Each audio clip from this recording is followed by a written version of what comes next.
हनुमान जी बोल रहे हैं कि यजमान फंसा रखा है। 500 दिला दिया हूं, अभी 500 और।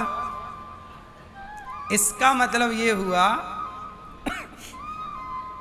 कि भगवान अपना कोई भी काम करते हैं तो आपसे और हमसे करवा लेते हैं, और जब हमसे और आपसे करवाएं, अब आप लोग गौरी गोपाल आते हो और आप दान करते हो यहाँ माताओं के लिए, अन्न क्षेत्र के लिए, गुरुकुल के लिए, तो आपको क्या लगता है?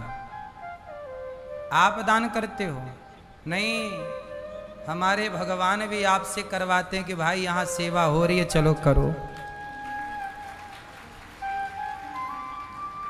आपसे कराते हैं, इसी बहाने आपका धन धर्म से जुड़ जाता है। भगवान यही लीला करते हैं। भगवान कुछ करते नहीं हैं, करवाते रहते हैं। पंडित जी के 1000 रुपया दक्षिणा पूरी हो गई, सेठ जी रोता हुआ चला गया, अच्छे फंसे। उसके बाद दोबारा मंदिर नहीं आया सेठ जी। बोले ये देवता झूठ बोलते। बोले हमसे ही निकलवा लिया। तो देखो हनुमान जी, भगवान क्या करते हैं, जिसके पास है उससे निकलवाकर जिसके पास नहीं है उसे दिलाते हैं। इसका मतलब ये हुआ कि यदि आपको भगवान धनवान बनाए हों तो समझ लेना कि ईश्वर ने आपको धन दिया ही इसलिए है कि आप किसी भूखे की भूख मिटाएं, किसी की सेवा करें। ईश्वर चाहते हैं कि आप अपने धन से किसी की सेवा करें।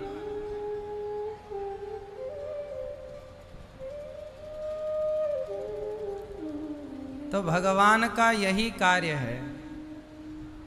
भगवान है बड़े दयालु। कहते हैं ना, भूखा व्यक्ति घूम सकता है दिन भर, पर भूखा भगवान सोने नहीं देते। किसी ना किसी रूप में आकर भगवान ही सबका पेट भरते हैं। अजगर करें न चाकरी, पंछी करें न काम, दास मलूका कह गए सबके दाता,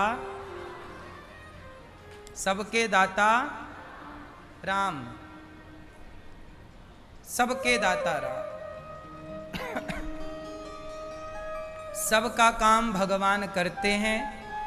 राम झरोखा बैठ के सबका मुजरा लें, और जाकी जैसी चाकरी ताको तैसो दें। आज हमने कितना काम किया, आज हमने कितनी मेहनत की, ये आप लोग शायद ना देखें, पर भगवान ये सब कुछ देखते हैं कि आज आपने कितना काम किया। और जिसका जितना काम होता है उस हिसाब से ईश्वर उसे उतना दाम देते हैं। कोई गरीब है, कोई अमीर है, जिसका जैसा काम, जिसकी जैसी नियत, उसको वैसा परिणाम, वैसा फल ईश्वर देते हैं। इसलिए कहता हूं कि जब आप अपने हाथ से दान पुण्य करते हैं तो भगवान बड़े प्रसन्न होते हैं। भाई भगवान कब प्रसन्न होते हैं? ये भगवान तब प्रसन्न होते हैं जब आप सेवा करते हैं। जब ये दास अनिरुद्ध वृद्ध माओं की सेवा करता है, जब आप अपने माँ बाप की सेवा करते हैं, जब आप किसी भूखे के लिए दया करते हैं और उसे भरपेट भोजन देते हैं, तो ईश्वर खुशी से नाचते हैं कि भाई देखो मेरे भक्त को आज पेट भर भोजन मिल गया। जैसे बच्चों की प्रसन्नता में ही माँ बाप की प्रसन्नता होती है, ऐसे भक्तों की प्रसन्नता में ही भगवान की प्रसन्नता होती है। भगवान की कोई अलग से प्रसन्नता नहीं है। भगवान का दुख क्या है? भक्त का दुख ही भगवान का दुख। बच्चे का दुख ही माँ बाप का दुख है, और बच्चे का सुख ही माँ बाप का सुख है। यदि आपका बच्चा दुखी है तो आप सुखी कैसे हो सकते हैं? बच्चे का दुख ही माँ बाप का दुख है, और बच्चे का सुख ही माँ बाप का सुख है। ऐसे भक्त जब दुखी होता है तो भगवान दुखी हो जाते हैं। भक्त रोता है तो भगवान रोते हैं, भक्त हंसता है तो भगवान हंसते हैं। इसलिए आपकी प्रसन्नता ही ईश्वर की प्रसन्नता है। आपको क्या लगता है, आप लोग भगवान से बहुत प्यार करते हो ना, पर जितना, अच्छा ये बताओ, बच्चे माँ बाप से ज़्यादा प्यार करते हैं कि माँ बाप बच्चों से ज़्यादा प्यार करते हैं? ज़्यादा प्यार कौन किससे करता है? बच्चे माता पिता से या माता पिता? कौन करता है? माँ बाप ज़्यादा प्यार करते हैं बच्चों से। जितना प्यार माँ बाप करते हैं बच्चों से, उतना प्यार बच्चे कभी कर ही नहीं सकते अपने माँ बाप से। बच्चे अपने माँ बाप से इतना प्यार कभी नहीं कर सकते जितना प्यार माँ बाप बच्चों से करते हैं। उसी तरह कोई भक्त भगवान से इतना प्यार कर ही नहीं सकता जितना प्यार भगवान अपने भक्तों से करते हैं। भगवान का प्रेम भक्तों पे ज़्यादा है। भक्तों का प्रेम ईश्वर के प्रेम के आगे केवल 10% या 20%। उस 20% को ही हम बहुत मान लेते हैं। भगवान का प्रेम अथाह है। अथाह ना होता तो भगवान 24 अवतार क्यों लेते? अथाह ना होता तो किसी भक्त की भक्ति के लिए भगवान झोला क्यों उठाते, मायरा भरने क्यों आते? नरसिंह जी जब नानी बाई का मायरा भरने जा रहे थे, नरसिंह जी को जानते हो ना? नरसिंह जी जब पैदा हुए तो नरसिंह जी गूंगे और बहरे थे, सुनाई नहीं पड़ता था। उनकी जो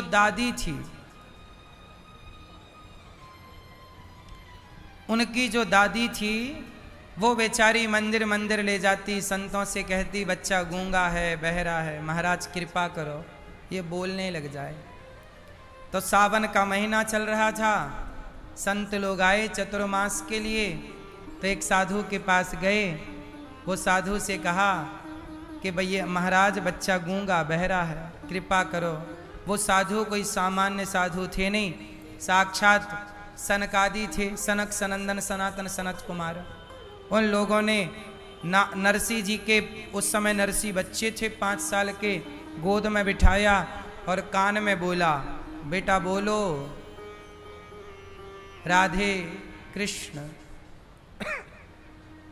बेटा बोलो राधे कृष्ण। जब राधे कृष्ण साधु जी ने बोला तो नरसिंह जी ने भी बोला राधे कृष्ण। और जब राधे कृष्ण बोला तो दादी तो मानो बुढ़ापे में नाचवे लग गई, मेरा छोरा बोलने लग गया।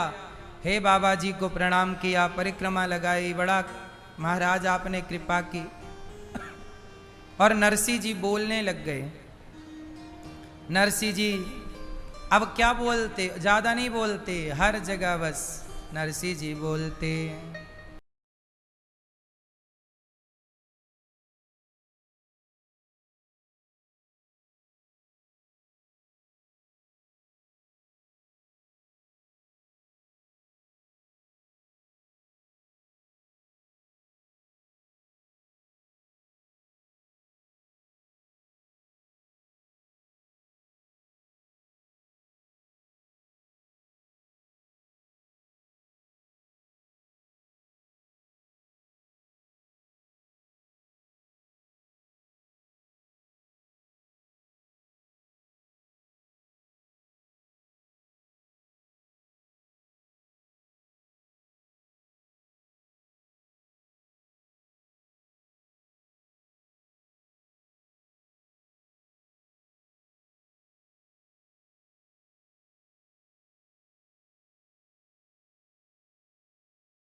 राधे कृष्णा कृष्णा कृष्णा राधे राधे, राधे श्याम श्याम श्याम राधे राधे, राधे कृष्ण कृष्णा कृष्णा राधे राधे राधे श्याम श्याम श्याम राधे राधे राधे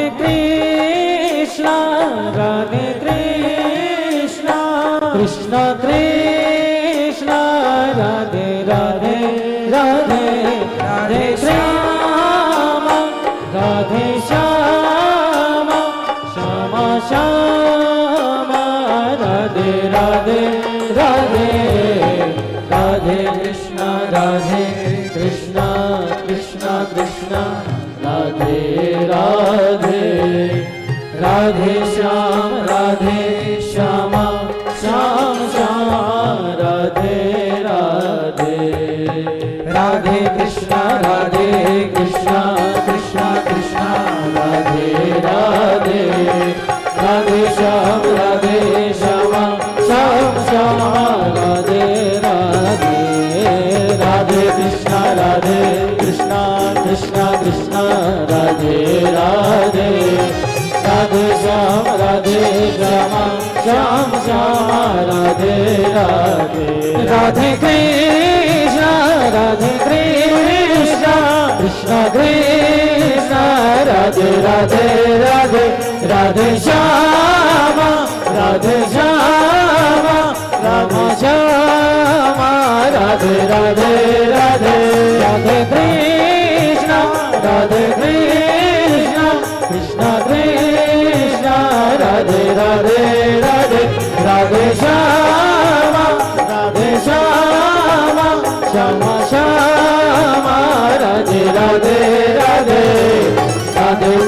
राधे कृष्ण कृष्ण कृष्ण राधे राधे राधे श्याम श्याम राधे राधे राधे कृष्ण कृष्ण कृष्ण राधे राधे राधे श्याम श्याम राधे राधे श्याम राधे राधे श्याम राधे राधे श्याम राधे राधे। नरसिंह जी राधे कृष्णा कृष्णा कृष्णा राधे राधे राधे श्याम श्याम श्याम राधे राधे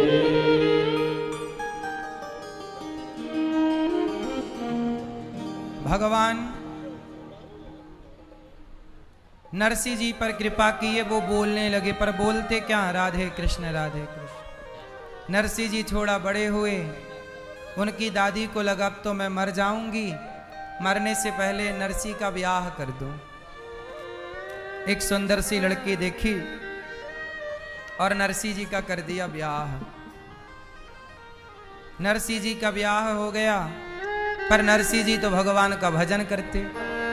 इनके बड़े भैया थे, वो सरकारी कार्यकर्ता थे, तो सरकारी काम में पैसा मिलता तो भैया पैसा लाते, भाभी बनाती और मस्त नरसिंह जी खाते।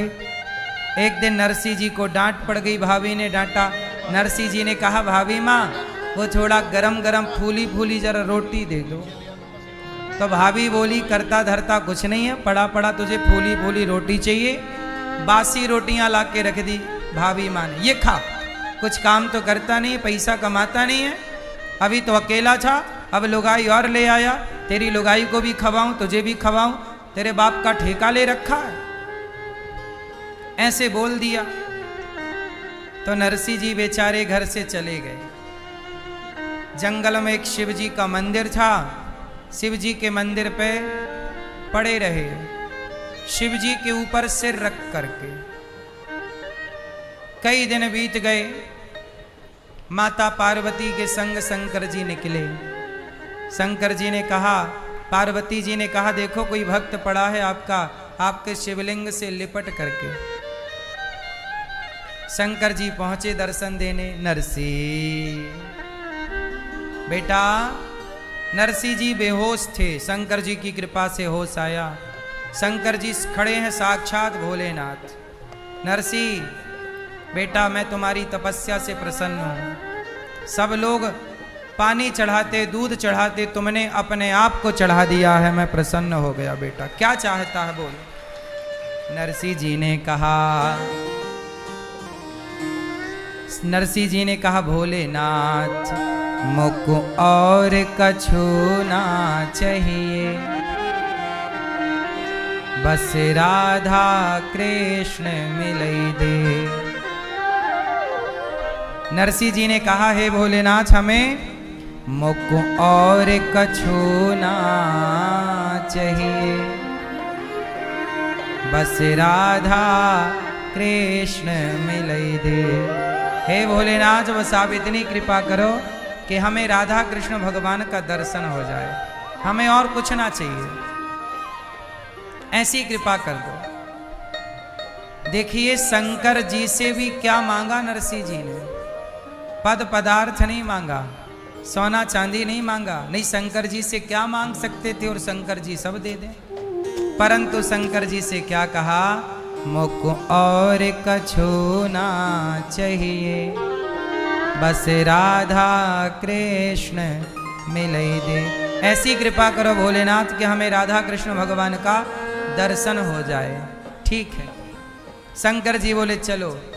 नरसिंह जी को ले गए और जहाँ बैकुंठ में गौलोक में भगवान रास रचाते हैं अपने गोपियों के संग, उस रास में शंकर जी नरसिंह को लेके पहुंच गए। शंकर जी को देखकर भगवान कृष्ण बोले भोलेनाथ आओ, पर ये बताओ ये संसार का कौन प्राणी है, इसे क्यों ले आए। शंकर जी बोले प्रभु मैं फंस गया इसके चक्कर में। कैसे? बोले इसने वरदान मांग लिया मेरे से कि मुझे कृष्ण भगवान का दर्शन कराओ, राधा कृष्ण का। अब जब वरदान ही मांग लिया तो मैं कैसे मना करता, मुझे लाना पड़ा। ये पहली बार हुआ कि धरती का कोई मनुष्य शरीर के साथ बैकुंठ पहुंचा हो। सोचिए नरसिंह जी की भक्ति ने उन्हें बैकुंठ पहुंचा दिया। तब भगवान ने कहा नरसिंह आओ, अपने रास में सम्मिलित किया, दर्शन दिया। नरसिंह को गले लगाया भगवान ने और कहा नरसिंह जाओ, तुम मृत्यु लोक में जाओ और मेरी भक्ति का प्रचार करो, क्योंकि संसार के लोग मुझसे विमुख हो गए हैं। जाओ मेरे गुणों का, मेरी कथा का, मेरे नाम का, मेरी करुणा का, मेरी कृपालुता का गुणगान करो और भक्तों के भीतर प्रेम जगाओ। जाओ मेरा प्रचार करो। तो नरसिंह जी भगवान की आज्ञा से प्रभु क्या आपके बैकुंठ आकर भी क्या आपको छोड़कर जाना पड़ेगा? भगवान बोले छोड़कर नहीं, घुंघरू बांध दी भगवान ने, ये घुंघरू ले लो और केदार राग दे दिया। जब तुम ये केदार राग गाओगे तब तुम मुझे अपने पास पाओगे। जाओ। नरसिंह जी सोचिए कौन है, कोई सामान्य है क्या? कोई भी भक्त सामान्य नहीं होता।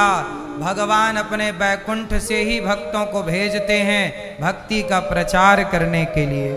इसलिए इस धरती पर जितने भगवान के प्रचारक हैं ये सब भगवान के ही परिकर हैं, भगवान के ही धाम से आए हुए भक्त हैं, जो यहाँ पर केवल भक्ति का प्रचार कर रहे हैं। जन जन में भगवान के नाम को, कथा को यश गान करके लोगों के हृदय में भक्ति का दीपक जलाकर प्रचार कर रहे हैं। और बस ये काम करके नरसिंह जी आए, वापस आए, खूब प्रचार किया।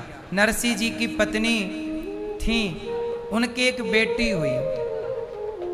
जब बेटी हुई तो उसका ब्याह कर दिया, पर ब्याह जिसके घर में हुआ वो लोग बड़े लालची लोग थे। जब नरसिंह जी की बेटी हुई तो मायरा भरने के लिए जाना था, तो इतना सामान लिख कर भेजा समधन पक्ष ने कि ये लाओ, ये लाओ, ये लाओ, ये लाओ, ये लाओ। नरसिंह जी तो गाड़ी में भरे चंदन वंदन तुम्बा तुम्बी चल पड़े। और नरसिंह जी आज अंजार नगर जा रहे हैं। मायरा भरने, और गाड़ी में भरे चंदन है, तुम्बा तुम भी भरे। गाड़ी तक नहीं थी उनके पास, बैलगाड़ी। किसी के घर से बैलगाड़ी का चक्का मांगा, पहिया, किसी के घर से बैल मांगे तो लोग बूढ़े बैल दे दिए। किसी ने चक्का दिया तो एक चक्का छोटा एक चक्का बड़ा, तो टेढ़ी टापटी गाड़ी चली। पर नरसिंह जी बोले चलो भगवान की गाड़ी भगवान पहुंचाएंगे। गांव से 10-5 किलोमीटर दूर ही चले थे कि आधी रात को जंगल में गाड़ी का पहिया ही टूट गया पुराना। जब गाड़ी का पहिया टूटा तब नरसिंह जी ने बुलाया।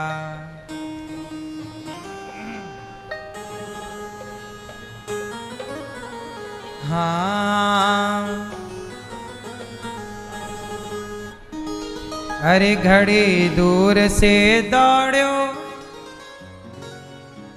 थारी गाडूली के लाल। अरे घड़ी दूर से दौड़ो थारी गाडूली के लाल। गाड़ी में बिठा ले रे बाबा, जानो है नगर अंजान।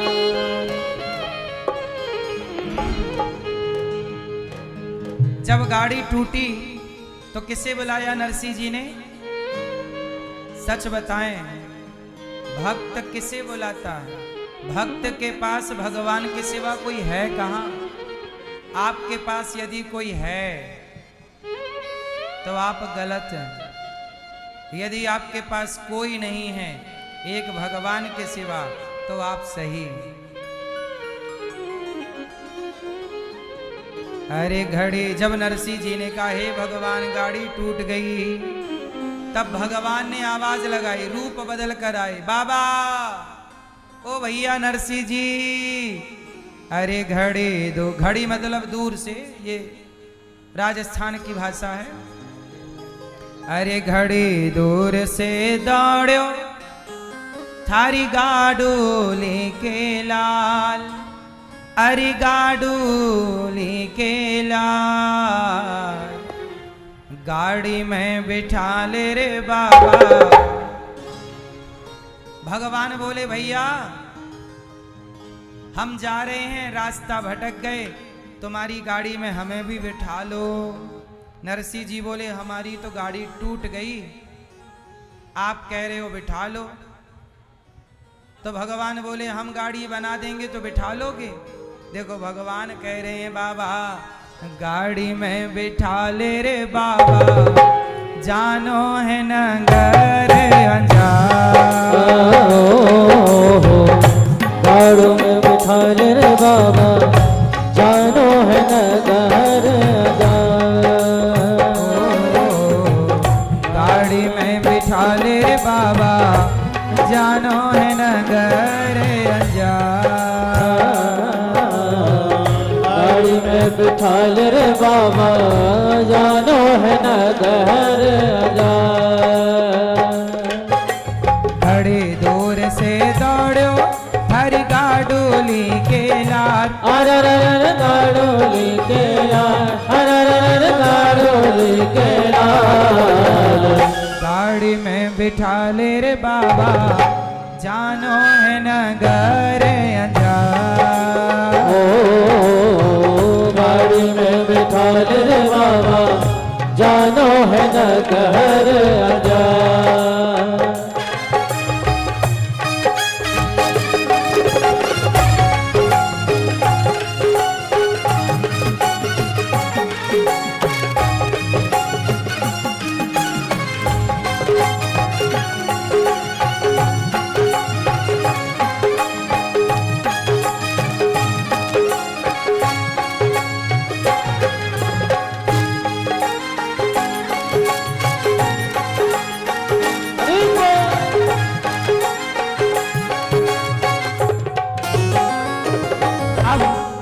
नरसिंह जी बोले भैया नरसी बोलियो मारे संग के करसी।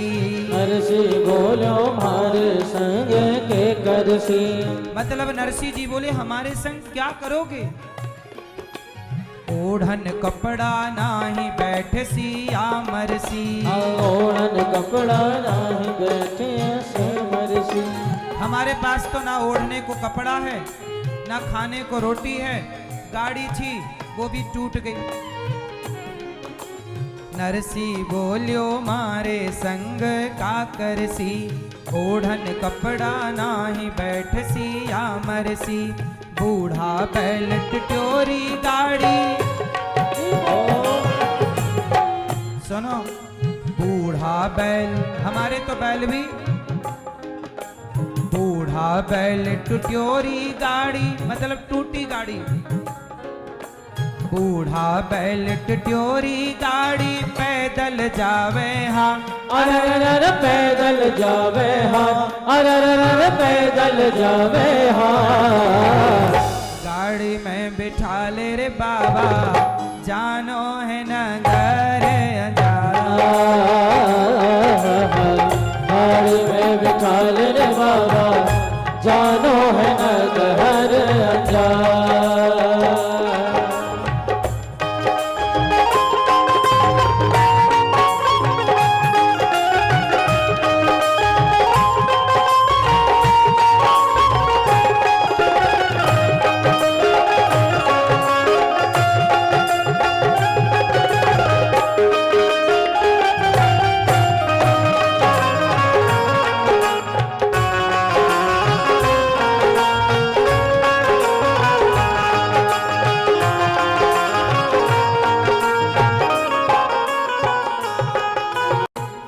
नरसी जी बोले, अच्छा नरसी जी के संग कुछ और साधु संत थे उस गाड़ी में।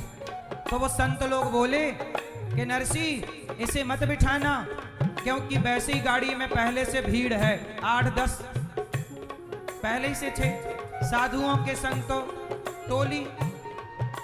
और सुनो, यदि ये बैठ गया तो हमारे गाड़ी में जो तुम्बा तुम्बी रखे हैं, तुम्बा समझते हैं ना, वो टूट जाएगा। ज्ञान दास जी कवे के गाडुली तोड़ेगा। ज्ञान दास जी कवे के गाड़ी तोड़ेगा। हमारी गाड़ी पहले से टूटी है, ये बैठ जाएगा तो और टूट जाएगी। ज्ञान दास जी कवे गाडुली तोड़ेगा। ज्ञान दास जी कवे गाड़ी तोड़ेगा। ज्ञान दास जी कवे तुमड़ा फोड़ेगा। ज्ञान दास जी कवे तुमड़ा फोड़ेगा। घड़ी भीड़ में टूट जावे मारो एक तारा रो तार। अरर एक तारा रो तार। अरर एक तारा रो तार। गाड़ी में बिठा ले रे बाबा, जानो है नगर अंजारा। गाड़ी में बिठा ले रे बाबा, जानो है नगर अंजारा।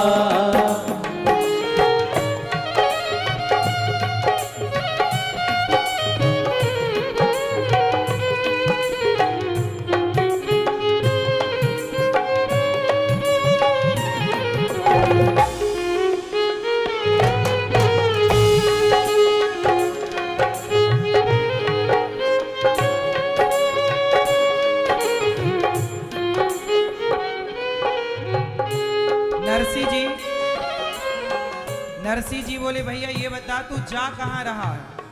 तब भगवान बोले, वो सामान्य रूप में आए। भगवान बोले कि मैंने सुना है कि नानी बाई का भात भरने नरसी जी आ रहे हैं, तो मैं भी भात देखने जा रहा हूं। नरसी जी बोले, राम राम, तूने गलत सुना, मैं ही नरसी हूं और ये गाड़ी में भरा सामान ही भात है। भगवान बोले, नानी बाई रो भात देखवे चालूंगो। नानी बाई रो भात देखवे चालूंगो। और पूर्ण पावड़ो थाली में भी डालूंगो। पूर्ण पावड़ो थाली में भी डालूंगो। तो 4 दिन चोखा चोखा झीमू झीमटियार। अरर झीमो झीमटियार, अरर झीमो झीमटियार।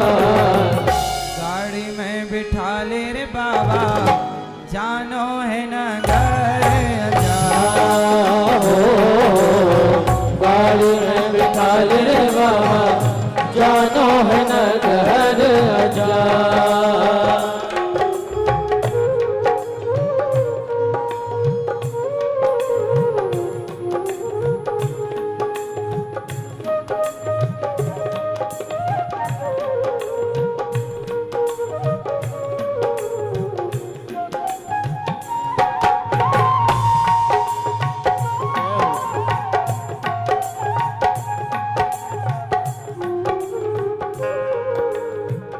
भगवान बोले नरसिंह जी आप आज्ञा करो तो मैं आपकी गाड़ी सुधार दूं। मेरे से गाड़ी सुधारनी आती है, जिनकी गाड़ी टूटती है मैं ही बनाता। तो नरसिंह जी बोले अच्छा बनाओ। भगवान ने हाथ लगाया, भगवान तो भगवान थे, तो टूटी गाड़ी भी तो आज विमान बनी। टूटी गाड़ी भी तो आज विमान बनी। नरसिंह गावे भजन सुने खुद शाम धड़ी। नरसिंह गावे भजन सुने खुद शाम धड़ी। नरसिंह जी कहते हैं भैया तुमने गाड़ी तो अच्छी बना दी, पर ये बताओ पैसा कितना लोगे। भगवान बोले तुम हमें भजन सुना दो, यही दाम है। टूटी गाड़ी भी तो आज विमान बनी।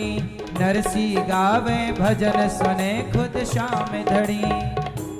और सूर्या सगला पीठ थपेड़े जीव तोरे मुटियार। अरर जीव तोरे मुटियार, अरर जीव तोरे मुटियार। गाड़ी में बिठा ले रे बाबा जानो है नगर आजा। हो, गाड़ी में बिठा ले रे बाबा जानो है नगर आजा। घड़ी दूर से दौड़ो थारी गाडोली के लाल। अरर गाडोली के लाल, अरर गाडोली के लाल। गाड़ी में बिठा ले रे बाबा जानो है नगर अंजा। हो, गाड़ी में बिठा ले रे बाबा जानो है नगर आजा। गाड़ी में बिठा ले रे बाबा जानो है नगर आजा। गाड़ी में बिठा ले रे बाबा जानो है नगर आजा। गाड़ी में बिठा ले रे बाबा जानो है नगर आजा। गाड़ी में बिठा ले रे बाबा जानो है नगर आजा। गाड़ी में बिठा ले रे बाबा जानो है नगर आजा। नरसिंह जी की गाड़ी बनाने भगवान आए, ऐसे हमारा और आपका काम बनाने भी भगवान ही आते हैं। हम पहचान नहीं पाते। नरसिंह जी पहुंचे, बाद में मायरा भरने भगवान आए। तब से भगवान को बोला गया सेठों के सेठ सांवरिया सेठ। तो ऐसे भगवान ने 24 अवतार लिए। नारद जी कहते हैं मैं दासी पुत्र था, वेद व्यास जी ने 17 पुराण लिखे पर शांति नहीं मिली। जब भागवत जी लिखी तब जाके शांति प्राप्त हुई। शांति कब मिलती है? जब भगवान की कथा सुनी जाए, जब भगवान का यश गान सुना जाए। वेद व्यास जी ने 17 पुराण लिख डाले पर शांति नहीं मिली। तब नारद जी ने कहा भागवत सुनिए, भागवत लिखिए, तब शांति मिलेगी। आत्मकथा सुना दी कि मैं क्या था। मैया ओ मेरी माँ, ओ भैया मोबाइल चला रहे हो सरकार, बैठ जाओ, कथा सुनने आए हो ना दादाजी, बैठ के चला लो मोबाइल। आप श्रोताओं की बहुत जिम्मेदारी है कि आप कथा में शांति बनाए रखें, ये सबकी जिम्मेदारी है। सबसे मेरी हाथ जोड़ के विनती है, अभी हम कथा के बाद सबको मिलेंगे, सब मिलिएगा, पर अभी बैठ के सुन लो थोड़ी सी। भगवान के धाम आए हो तो भगवान के धाम में भगवान की कथा मिल जाए, ये बड़ी कृपा है। शांति से जहां हो अभी कथा सुन लो, कथा के बाद सबसे मिलेंगे। बैठ जाओ सब, चुपचाप बैठो, शोर ना करो।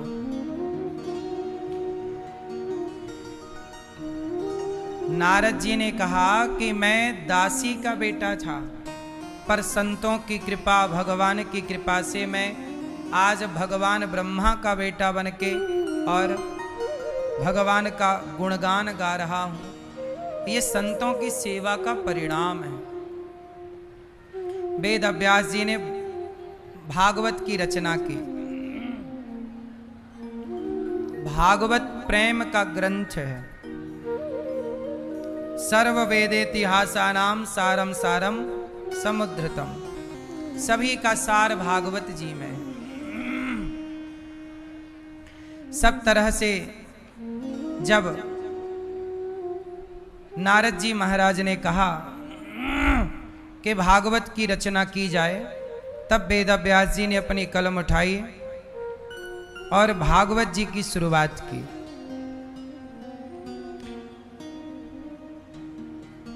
नारद जी कहते हैं, देखो वेद व्यास जी ने शुरुआत की। सवै पुंसाम परो धर्मो यतो भक्तिरधोक्षजे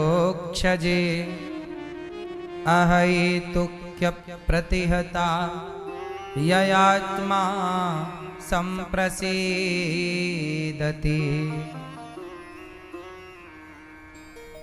सब मनुष्यों के लिए सर्वश्रेष्ठ धर्म वही है जिससे भगवान श्री कृष्ण की भक्ति हो। बहुत सारे धर्मों का विवेचन हुआ भागवत जी में, पर धर्म क्या है? जिस बात से, जिस काम से भगवान में मन लग जाए वही सबसे बड़ा धर्म है। आपने सब कुछ किया पर आपका मन भगवान में ना लगा तो सब कुछ प्रयास बेकार है। वासुदेव परा वेदा वासुदेव परा मखा वासुदेव परा योगा वासुदेव परा क्रिया। कृष्ण ही योग है, कृष्ण ही सब कुछ है, वेद ही कृष्ण है। इस तरह से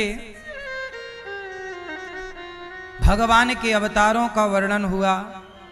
नारद जी ने सब कुछ कहा। इसके बाद की चर्चा बड़ी अद्भुत। वेद व्यास जी ने महाभारत से स्टार्ट किया भागवत जी को। महाभारत का युद्ध हुआ। उस महाभारत के युद्ध में दो पक्ष बनाए गए, पांडवों के और कौरवों के। कौरवों के साथ कौन है? शकुनी। और पांडवों के साथ कौन है? कृष्ण। कौरवों के साथ हैं कर्ण, पांडवों के साथ हैं कृष्ण। अच्छा एक बात बताओ, कौन कौरवों की सेना ज्यादा ताकतवर है कि पांडवों की सेना? जोर से। शक्ति ज्यादा किसमें है? जोर से मैया। किसकी सेना में ज्यादा ताकत है? कौरवों की सेना। शक्तिशाली कौरव हैं। कौरवों की संख्या भी ज्यादा है। कौरवों की शक्ति ज्यादा, संख्या ज्यादा। एक बात बताओ, युद्ध लड़ने के लिए पैसा चाहिए कि नहीं? भाई कौरव लोग तो राजा हैं, उनके तो खजाने भरे हैं। पांडव लोग तो अभी 12 साल के वनवास से ना लौटे हैं, 1 वर्ष अज्ञातवास में रहे। इनके पास तो युद्ध लड़ने का पैसा भी नहीं है ना। बोलो, युद्ध करने में चाहिए ना पैसा, अस्त्र शस्त्र चाहिए। कौरवों की सेना बड़ी है, पांडवों की सेना छोटी है। कौरवों के पास पैसा है, अस्त्र शस्त्र हैं, पांडवों के पास सेना भी नहीं है। और भाई सैनिकों को पैसा चाहिए तब ना लड़ेंगे। अब पांडव तो 12 साल से जंगल में लौटे, पांडवों के संपत्ति पर तो कौरवों ने पहले ही कब्जा कर रखा, इंद्रप्रस्थ पर सबना कब्जा कर लिया है। क्या बचा है? पांडवों की शक्ति नहीं है। पर एक प्लस पॉइंट है पांडवों के साथ कि पांडवों के साथ भगवान है। कौन है? जीतता वो नहीं है जिसकी ताकत ज्यादा होती है, जीतता हमेशा वो है जिसके पास धर्म की ताकत है। और जिस पक्ष में, अब बताओ, कौरव और पांडव दोनों में धर्म किस ओर था? शक्ति तो कौरवों की तरफ थी, पर धर्म, इसलिए कहता हूं शक्ति अपना अलग विषय है। शक्तिशाली लोग मुंह के बल गिर सकते हैं, पर धर्म वाला व्यक्ति कभी मुंह के बल नहीं गिरेगा। धर्मो रक्षति रक्षिता। धर्म किसी भी परिस्थिति में किसी को नहीं छोड़ना चाहिए। पांडव लोग 12 साल वनवास में रहे, पर उन्होंने अपना धर्म नहीं छोड़ा। पांडव लोग धर्म नहीं छोड़ते। आप लोगों के जीवन में जरा भी संकट आए, जरा कष्ट आए, तो आप धर्म ही छोड़ देते हैं। भगवान श्री कृष्ण ने पूरे महाभारत में किसको प्रधानता दी? धर्म को। किसको प्रधानता दी? धर्म को। कौरवों ने अभिमन्यु को मार दिया अधर्म से। कौरवों ने अभिमन्यु को मार दिया, बोलो, अधर्म से। जब कौरवों ने अभिमन्यु को अधर्म से मारा, एक योद्धा से एक ही योद्धा युद्ध करेगा, लेकिन अभिमन्यु से 7 महारथियों ने युद्ध किया। तो धर्म को तोड़ दिया ना कौरवों ने, धर्म की मर्यादा तोड़ दी, अधर्म का साथ दिया, अधर्म से मारा अभिमन्यु को। तब भगवान ने कहा कि जब तुमने अधर्म के रास्ते पर चलना शुरू कर दिया है, तो अधर्म की शुरुआत तुमने की है, तो अधर्म का अंत हम करेंगे। इसलिए भगवान ने भी सबको अधर्म से ही मरवाया। फिर दुर्योधन भी अधर्म से मारा गया, जांघ पर गदा नहीं मारते पर मारा गया। कर्ण का पहिया जमीन पे धंस गया, वो रथ के नीचे थे। उस समय अर्जुन से भगवान ने कहा मारो। अर्जुन ने कहा क्या ये धर्म है इसे मारना? अभी तो ये रथ से नीचे है। भगवान ने कहा, जब इसने भरी सभा में द्रौपदी से कहा था कि तेरे 5 पति हैं, छठा मुझे बना ले, क्या बिगड़ जाएगा? क्या ये कहना कर्ण का धर्म था?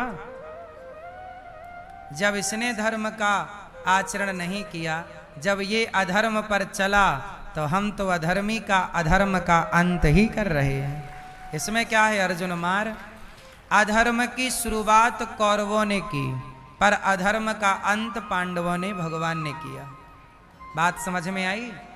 आप अधर्म के रास्ते पर बस चलो,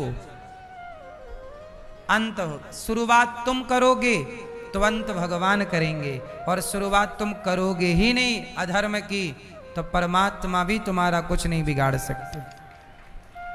क्यों बिगाड़ेंगे? जो अधर्मी है उसका ना बिगड़ता है, धर्मी का नहीं बिगड़ता, बाल विवाह का नहीं होता। इसलिए धर्म पर चलने का प्रण लो, धर्म पर चलने की प्रतिज्ञा करो, धर्म का रास्ता ना छोड़ो।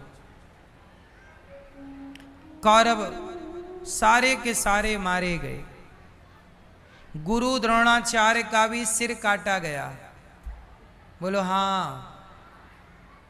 मैया, ओ पंचायती मैया,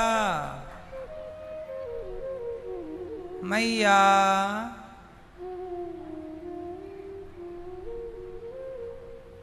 ये बताओ गुरु द्रोणाचार्य ने अधर्म किया कि नहीं? क्या किया अधर्म बताओ?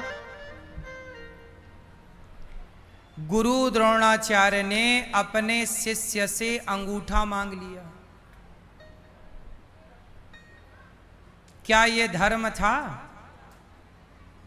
उत्तर, क्या ये धर्म था? जब गुरु द्रोणाचार्य ने गुरु होके पक्षपात किया कि मेरे अर्जुन से बड़ा धनुर्धर कोई ना हो, जबकि गुरु द्रोणाचार्य यहाँ पर कुछ भाग में वो सही भी हैं पर कुछ भाग में वो गलत हैं। अच्छा, गुरु द्रोणाचार्य ने एकलव्य से अंगूठा मांगकर सही किया कि गलत? मैं इसका पूरा विश्लेषण किए देता हूं, आप समझ लेना कि सही क्या था गलत क्या था। गुरु द्रोणाचार्य जी जानते थे कि आगे चल करके महाभारत होगा। यदि एकलव्य बड़ा धनुर्धर बन गया तो एकलव्य स्वाभाविक कौरवों से जाके मिलेगा, और कौरवों से मिलेगा तो कौरवों की शक्ति बढ़ेगी, और कौरवों की शक्ति बढ़ने का मतलब है समाज पर अत्याचार बढ़ना। क्योंकि जब दुर्योधन जैसे लोग भरी सभा में अपनी भाभी के कपड़े उतार सकते हैं तो आम स्त्रियों के साथ ये क्या व्यवहार करेंगे? यदि इनके हाथ सत्ता लग जाए, इनके हाथ पावर लग जाए, तो ये तो समाज में जीने ना देंगे लोगों को। जब अपनी भाभी को वो निर्वस्त्र कर सकता है, भाभी द्रौपदी भाभी तो लगी ना, बड़े भैया धर्मराज की पत्नी है तो भाभी माँ के समान होती है। जब ये भरी सभा में अपने भाभी के कपड़े उतार सकता है तो आम स्त्रियों के साथ क्या करेगा ये? तो गुरु द्रोणाचार्य को लगा कि यदि एकलव्य इतना बड़ा धनुर्धर बन गया और कहीं इसने दुर्योधन का साथ दिया तो दुर्योधन वैसे भी कर्ण की ताकत पे गरजता है। दुर्योधन कोई अपनी ताकत पे नहीं गरजता था, किसकी ताकत पे? कि मेरा मित्र कर्ण है, और उसे यदि एकलव्य और मिल जाता तो और अत्याचारी होता। इसलिए गुरु द्रोणाचार्य ने भविष्य को भांप लिया। भविष्य को बोलो, भांप लिया मतलब देख लिया, समझ लिया। इसलिए गुरु द्रोणाचार्य ने एकलव्य से कहा कि तुम अंगूठा दे दो, मतलब युद्ध ना करना किसी भी पक्ष से। एकलव्य ने दे दिया। एक पक्ष तो ये है कि गुरु द्रोणाचार्य समझ गए, क्योंकि एकलव्य जो था वो इतना बड़ा योद्धा बनता तो कर्ण की यही तो इच्छा थी कि मैं अर्जुन को मारूं, क्योंकि कर्ण यदि अर्जुन को मार देते तो धरती के सबसे श्रेष्ठ धनुर्धर कर्ण हो जाते, और एकलव्य भी अर्जुन को मारता तब वो श्रेष्ठ धनुर्धर, क्योंकि किसी को भी श्रेष्ठ बनने के लिए अर्जुन को मारना पड़ता। चाहे कर्ण श्रेष्ठ बनते तो अर्जुन को मारे बिना वो श्रेष्ठ नहीं बन सकते थे, या एकलव्य भी अर्जुन को मारे बिना श्रेष्ठ। दोनों तरफ से अर्जुन की मृत्यु थी, लेकिन अर्जुन भगवान की शरण में है तो भगवान ने रक्षा की। एकलव्य को इसलिए गुरु द्रोणाचार्य ने अंगूठा मांग लिया ताकि अर्जुन के भविष्य पर कोई खतरा ना हो, क्योंकि खतरा होता, भाई आज जरा सा फुंसी हुई है तो वो कल फोड़े का रूप बनाएगी, तो फुंसी कोई दबा देना समझदारी है, बड़ी ना होने पावे। तो ये फुंसी है एकलव्य, जो कल बड़ा खेल हो सकता है, इसलिए गुरु द्रोणाचार्य ने एकलव्य से अंगूठा मांगा। एक पक्ष तो ये है, ये गुरु द्रोणाचार्य का पक्ष है। अब दूसरा पक्ष देखिए कि गुरु द्रोणाचार्य ने, गुरु का धर्म होता है कि वो शिष्यों में पक्षपात ना करे, पक्षपात किया और गुरु द्रोणाचार्य ने अंगूठा कटवा दिया, मतलब मांग लिया। जब शिष्य का अंगूठा कटवाया गुरु ने, तो गुरु की भी गर्दन कट के वो हिसाब चुकाना पड़ा, इसलिए गुरु द्रोणाचार्य का सिर काटा गया। महाभारत में सिर काटा गया कि नहीं? धृष्टद्युम्न ने सिर काटा, बोलो हाँ। धृष्टद्युम्न ने क्या किया? गुरु द्रोणाचार्य जी का सिर काट लिया, अधर्म से काटा। किससे काटा? गुरु द्रोणाचार्य के पास एक अफवाह फैलाई गई कि अश्वत्थामा मारा गया। तो गुरु द्रोणाचार्य ने धर्मराज युधिष्ठिर से पूछा कि क्या अश्वत्थामा मारा गया? तो कह दिया भगवान ने, भगवान कृष्ण ने धर्मराज युधिष्ठिर से कहा कह दो। धर्मराज बोले मैं झूठ नहीं बोलता। अरे तो एक काम करो, अश्वत्थामा नाम का एक हाथी था, उसे मार दिया। बोले अब तो बोल दो कि अश्वत्थामा मारा गया।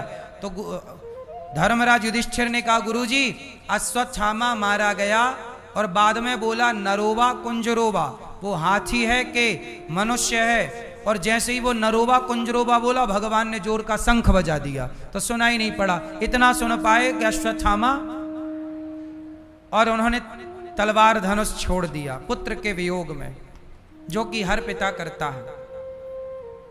छोड़ दिया, दुख में डूब गए। उसी समय का फायदा उठाया धृष्टद्युम्न ने। गुरु द्रोणाचार्य ने एकलव्य का अंगूठा भी तो अधर्म से ही मांगा था। क्या शिष्य का अंगूठा मांगना धर्म था?